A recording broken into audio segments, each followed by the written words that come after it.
Okay, welcome back. And our guest is Ambassador Elijah Onyeagba, former ambassador to Burundi. We've been looking at the re-election of Mr. President as the chairman of the regional body. And by all accounts, Mr. President has done quite well. He's been very, very deft. There was a delicate moment when we had said that we would, whatever it took, we would take to this issue. That was in Mr. President expressing his utmost distaste for any contradiction of democracy. But again, with diplomacy and finesse, Mr. President sort of pulled back when the time came. We've spoken about that. Look, in the interest, first of all, he was a listening president.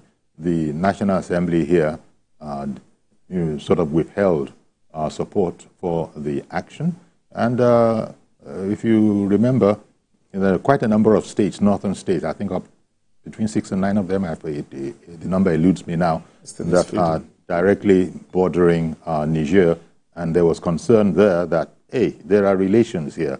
So all of that, I dare say that Mr. President did indeed get kudos when it was decided to sort of shelve that action, and in the fullness of time, all the sanctions were, just about all of the sanctions were reversed. Okay, so congratulations to President Bola Ahmed Tinubu on his re-election by his peers into the group. He's as the chairman for a further year of the Economic Community of West African States Authority. Now, the other thing that's been in the news, especially towards the end of the week and right into now, is Nigeria having signed a commerce is it a commerce sort of an agreement? It's been referred to as Nigeria's Samoa deal. And that has sparked a lot of controversy because it was supposed to be about benefits in terms of trade and economics.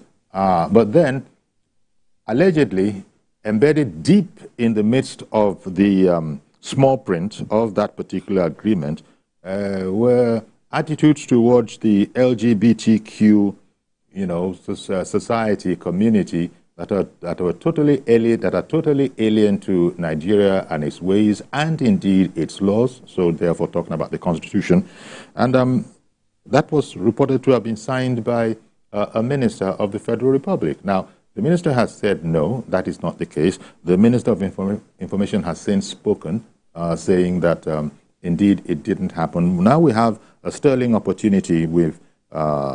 We're speaking with Ambassador Elijah Onyeagba to get his commentary on the matter. Mr. Ambassador, have you been able to examine the issue, and what are your findings as to whether Nigeria might have mistakenly, since everybody's denying that it happened now, might mistakenly have signed us up for a thing that indeed endorses LGBTQ kind of life, same-sex marriage and the rest? Thank you very much. The Samoa agreement has been in the news lately, with accusations back and forth. I think a couple of dailies reported it. And then the Minister of Information alongside with the Minister of Budget and Planning also responded. But here is the issue. In diplomacy, you can relate either on a bilateral level or at a multilateral level. And what has happened, bilateral actually means between just one country and another, while multilateral refers to a group of countries coming together. And over the years, there had always been a very good cooperation between the OACP countries and the European Union. I remember this Samoa agreement. Samoa is the name of a country, by the way, before people begin to think that it's an acronym for something else. Samoa is the name of a country. It's actually a Caribbean country. And before the Samoa agreement, there was actually the Cotonou agreement, which was basically an agreement that, laid out framework for cooperation between the European Union and the ACP countries before now, the African, Caribbean, and the Pacific. But right now, we now call it's actually this Samoa agreement that was, I think it started the negotiation started in 2018, I believe. That's actually what succeeded the original agreement, which was the Cotonou agreement. But what is this about, really? There's now the OACP, Organization of African Pacific Caribbean states, that has, it's just a combination of a lot of African countries that are within the Pacific, the Caribbean, and African countries coming together. And they are meant to be about 79 member states or thereabouts, and trying to find a cooperation framework that will allow them to cooperate with the European Union states, which the EU is about 27 member states. And in all of this, agreements, it's always a difficult thing to go through agreement at multilateral level, be it at the African Union, be it even at the sub-region. You see, sometimes even to get the protocol or to amend the issues within the protocol, it's always a difficult thing because every country is actually expected to go through these agreements and then get back to their country and then get the buy-in of some of the times, it passes through legislation before you eventually get, your signatories to go and append their signature to the agreement. So clearly, what has happened here is that Nigeria has signed the Samoa agreement, and they are looking at the economic benefits and other benefits that are likely to come to the country on the account of that. And from the explanation of the Minister of Budget and Planning as well as, the Minister of Information is there to provide us, day-to-day, real-time, correct, valid information about what Nigeria has gone into. And basically, they are saying that there are about over 200 areas of cooperation that is provided for in that agreement. Issues of climate change, issues of good governance, issues on health, issues of peace and security, among other areas that Nigeria has signed into to be able to get a benefit. And what is the interest of the Minister of Budget and Planning? It's also because there could also be some level of funding that can actually be tapped into that can help us, drive our economic policies at the domestic level. So yes, I understand. There is also issues of human rights there, as well, because human rights is a bit, is not just as straightforward as it sounds. There are complex issues that are involved as far as human rights are concerned. But here is the issue. It is important for Nigerians to also know that in 2014, President Goodluck Jonathan signed the anti-same-sex, marriage rights into law, meaning that Nigeria have got, because of the cultural nature, the religious issues, and the kind of people that we are, there are things that we have already said no to. There are provisions and all kinds of punishments that is associated with whoever that is found guilty of, going against, the provisions of that act.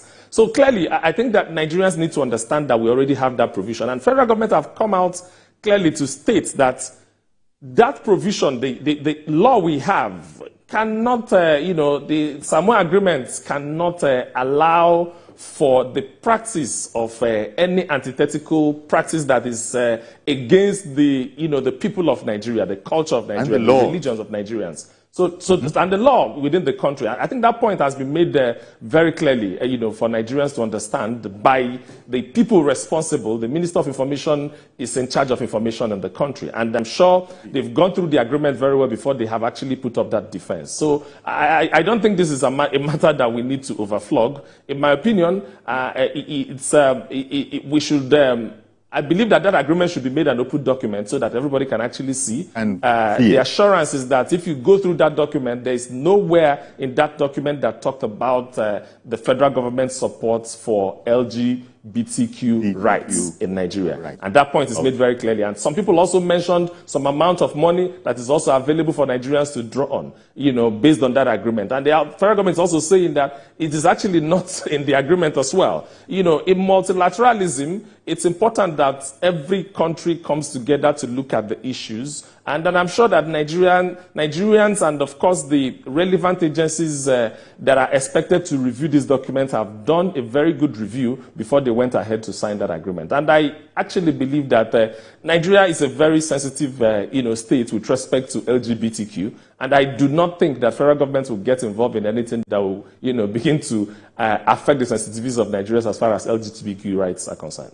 Indeed. Thank you, Mr. Ambassador. Now to apologize to Otumba Adebo, who called in from Abeokuta. I believe we must have lost him by now because it was quite a while ago. But I couldn't put him on because I didn't want to interrupt the response that was coming from the ambassador. Otumba Adebo. Yeah. Good morning. You are still there, sir. Thank you very much for holding on. I waited for almost 10 minutes. I'm so sorry. It was because that answer, I didn't want to truncate it. But what did you want? What did you want to say, sir? I want to talk on the ECOWAS chairmanship of. Okay, but your television set needs to be on the 0 level, mute. So that we can hear only your voice and not the feedback. Yes, I've gone far from it. Okay. Okay. President, congratulations to him for the second term. Okay. But what is most important for the ECOWAS president ahead of this is that they should follow the democratic rules to the letter. No third term, no fourth term, no sit tight, and they should observe rule of law. Otherwise, the military would intervene, and that is why they are intervening, because the democratic system is not thorough. Thank you. All right. Well, thank you very much, Otumba Adebo. Let me just say that again. I didn't imagine that you would be so supportive as to stay on the line for about 10 minutes to say your piece. Thank you once again, sir. And I hope you realize why I couldn't interrupt the ambassador. He had started on an important subject that is catching the attention of all Nigerians. But as the ambassador has said, in relation to the subject matter of Nigeria-Samoa deal, you know, the officials, first of all, the person who signed, and then the Minister of Information, these are credible sources of information, and they have said it's not what people think. And then again, the ambassador was good enough to give us the intricacies of a bilateral deal, and what was the other one the ambassador said? Multilateral. Multilateral. It could be multilateral, it could be bilateral, but that in any case, where the ambassador landed was that there can be nothing in that document that would have been signed that would enable anything to happen that will go against the laws of the country. So the laws will be paramount. If, as the ambassador was stating again, for a very commonly known fact in Nigeria, we have zero tolerance for all issues LGBTQ. This has been much to the annoyance of the West, but we don't care. The attitude has been assumed. The ambassador, the diplomatic community might not put it like that, so we don't care, but that is the effect of it. There is no quarter for this kind of a lifestyle, even though it can cost. The U.S., in short, the West generally sees it as a human rights issue. Well, we have our laws, and our laws say that there is no tolerance for that kind of a thing. So a lot of people that have been wanting to comment on it, if Mr. George is out there listening, I hope this position is satisfactory, that the laws of Nigeria cannot be breached by any agreement purportedly signed to the contrary of any one thing. But then the ambassador also explained that this is a very intricate thing with multilateralism, so many different laws, so many different agreements, so many different countries. Everybody has to study it and pick out what's in their own interest. It's not possible, as some people are alleging, that, Mr. Ambassador, that maybe a sort of just taking a cursory look at it or assuming that this was like any other one, they had missed out on that point. And if they had seen it, for example, that, wait a minute, this supports LGBTQ and all of that, do you see a case where Nigeria might have declined to have signed that on account of having noticed that there's something that goes against a great national thrust in the country? No, what is important here at this level of conversation is that this agreement from the minister's speech, I listened to both ministers when they were speaking, and after the agreement is signed, each country is also expected to provide clarification or to issue a declaration as to what are the conditions for their signing. So I believe that, and the minister actually made the point very clearly. Mr. Ambassador, yes, after the signing. After, not before. Yes. Not before. Yeah. No, not before. Yes, yes, absolutely. So I believe very clearly that the ministers have provided the kind of information that I believe is authentic at this particular point in time. Like I said, granted, issues related to human rights are very complex. And yes. To that extent, yes, that could also raise some concerns. But the federal government of Nigeria, through the ministers, have made it very clear to say that we have a law in this country that was signed, that was enacted in 2014, and it's still valid. It hasn't been repealed at this particular point in time.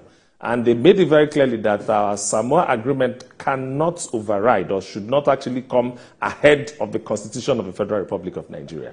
So the position on that is actually very clear. But again, the minister also said that if you go through the agreements line by line, that there's actually nothing that relates to the promotion of LGBTQ rights in that agreement. And again, I also pointed out to the fact that there was also a conversation around a certain amount of money, about 150 billion, that was the reason why Nigeria signed onto the agreement. And the minister also refuted that to say, even though there is actually some level of benefits that can come economically, but even that number is also not clearly stated in that agreement as well. So we are waiting, Nigerians are waiting for further clarifications on this, for declarations to be issued, so that we can actually put to bed concerns that Nigerians have with respect to this. Because, like I said, this is a heterogeneous country, a heterogeneous state that have got, that can be very touchy about some of these issues. So I believe that it is the responsibility of federal government, which they have done now, to continue to provide clarity and provide more information for Nigerians to actually understand what is going on at every particular point in time.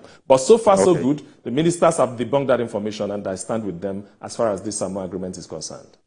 Okay. Mr. Mohammed in Abuja, good morning to you, sir. Thank you for holding on. Yeah, thank you. Good morning. Good morning, sir. Good morning. Yeah, thank you. I just want to make and contribute my own quota to this LGBT clause in that Samoa agreement. Yes. What people are, more especially in the north, what they are saying is that the lawyer that exposed that clauses 9, 8, 9, and 10, because I watched it directly in channel before this argument, before the World Conference held between the Minister of Budget and Information, telling people that those clauses they are not part of. People are suspecting that they have expunged that clauses before that World Conference. So that is the argument we are in now. But what I want the President to know is that this is Muslim ticket. They campaign on Muslim ticket, and the northern part of Nigeria voted for him vehemently just to support him. He should not delve into that issue, please. Because Jonathan was approached 2014, he refused. Now the other side guy said that if Jonathan cannot agree on this, why did the Muslim ticket agree to sign on this? Even though we have not seen the signing directly, but what we are saying is that the President should be careful. Please, he should make Nigeria proud. The way we voted for him, we campaigned for him tirelessly, we support him. He should not disappoint us. More especially the issue of how people are hungry, the hardship is too much. Is now making people not to believe in the government again. Even the ministers that spoke on that day, on this World Conference, nobody in the north, nobody believed those guys again. So please let the President take charge of his government. He should not allow those people to just mislead people and then mislead his government, please. Let him take charge and speak to Nigerians. Please, that is my appeal. Thank you and have a nice day. Indeed. Thank you very much, Mr. Mohammed. We wish you the same. Well, Ambassador Onyeagba has said that, Onyeagba, I beg your pardon, Ambassador Onyeagba has said that maybe we should leave it at where it is at now. We've had both the Minister of Information and the Minister of Budget speak on this whole issue, and the assurance is that it is indeed not so. The fear that is being expressed, there is no reason for it. And it's probably, as the ambassador suggested, it's possible to overflog this particular horse, and there was no need for that because we have the good information.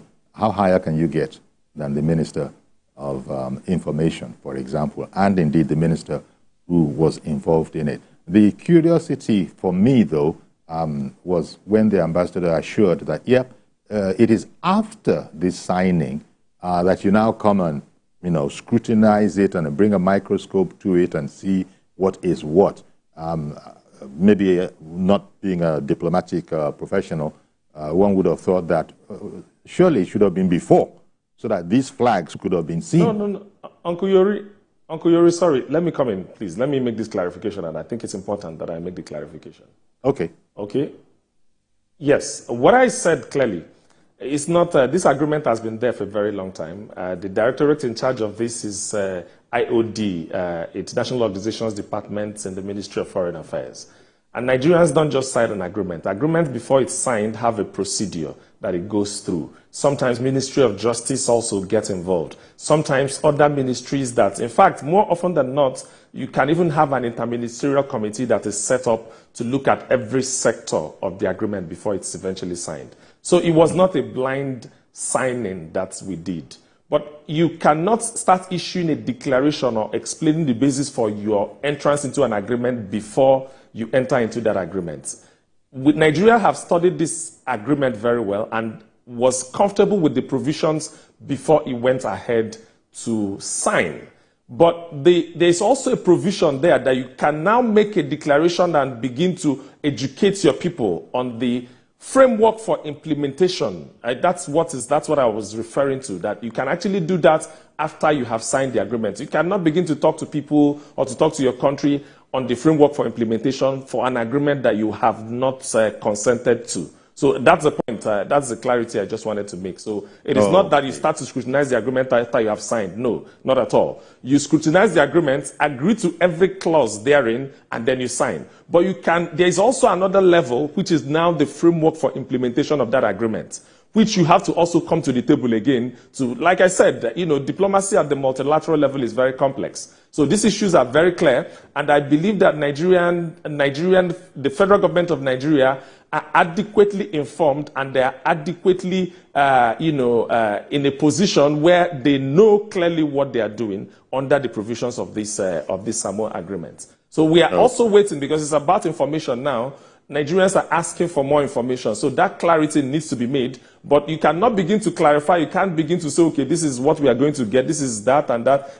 All of the implementation protocol and procedures will follow after you have signed on to the agreement. So we expect further clarifications from government as far as that Samoa agreement is concerned. But the clarity on the fact that we have not signed onto an agreement that supports LGBTQ rights, that's the position of the Minister of Information, who is very qualified to make this clarification as far as federal government and the issue regarding Samoa agreements are concerned. Okay. Now we have just a couple of minutes more, and I had wanted to bring up this subject matter. I don't know if you're at liberty to comment on it, and that's the issue of appointment of ambassadors. Thus far, it would seem that in this administration, there haven't been as many appointments as might have been given the same length of time. Does that strike you as about correct? And as I said, are you at liberty to speak on these kind of matters, being an ambassador yourself? No. What I can say is that I think it's important that Nigerians know that ambassadors serve at the pleasure of the president. Clearly, you don't serve because you want to be an ambassador. Ambassadors generally serve at the pleasure of the president. And I believe that the president will appoint ambassadors when he feels the time is right. And I know that I'm sure sooner than later, something is going to happen in that direction. But clearly, the commander-in-chief of the country is the person that takes this decision. And I know that there will be some movement in that regard sooner than later. Okay, I suppose, yeah. So we'll have to leave it at that. Appointments to ambassadorial positions are made at the pleasure of the president, and in the fullness of time, when it is right, such appointments will indeed be announced. Well, thank you very much, Ambassador Elijah Onyeagba, former ambassador to Burundi, for coming on the program this morning. Thank you very much, and thanks for having me.